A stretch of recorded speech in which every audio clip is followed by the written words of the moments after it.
going to turn now to Bill Cosby's sexual assault trial. It starts today. Cosby expected to appear in court for opening arguments.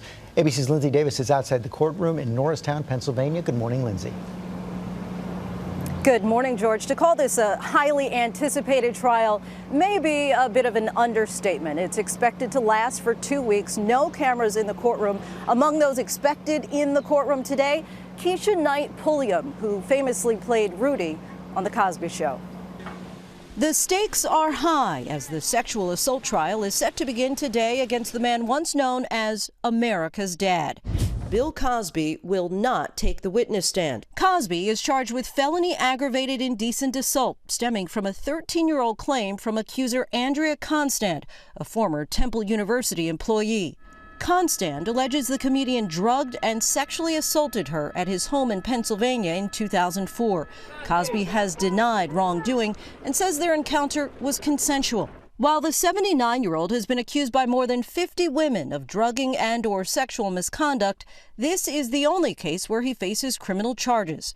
When we brought up the allegations in an interview with Cosby 2 years ago, he had this to say. I have been in this business 52 years, and I've never seen anything like this. Back in 2005, the district attorney at the time decided not to criminally prosecute Cosby, citing insufficient credible and admissible evidence. One of the things that the prosecution was relying heavily on is the ability to bring forth many more of the women who have made similar allegations against Bill Cosby. The prosecution petitioned to have as many as a dozen accusers testify on Constand's behalf, but the judge is only allowing one other accuser to take the stand.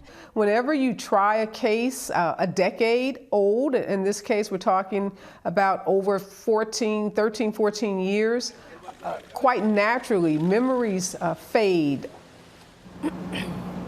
The jury is made up of 7 men and 5 women.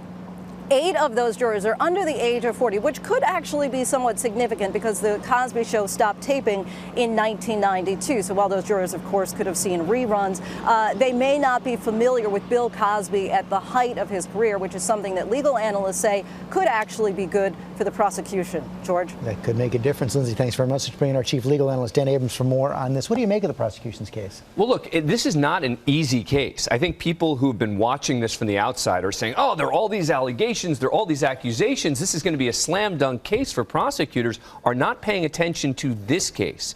The key reason is, number one, all those other accusers aren't going to be able to testify in this case except for one. And that's critical. That one is going to be, in my view, the linchpin of the prosecution's case. Yes, her testimony will be critical, meaning the actual alleged victim in this case. But it is the other person, I think, who's going to be so important. Because if the jury believes the other person, it sort of negates any possibility that this was a misunderstanding, that there was confusion here, that there was any gray lines, etc. And so the fact that this judge even allowed one other person to come in is very important. But as I said before, this is an old case and not an easy case. They're also going to hear about the deposition where Cosby gave quaaludes to women, and he's not going to take the stand. Well, he says he's not going to take the stand, and I guess he's not going to take the stand. But yeah, the deposition is going to be important testimony. The deposition is the reason that he was ultimately indicted in this case. It's going to be a critical piece of evidence.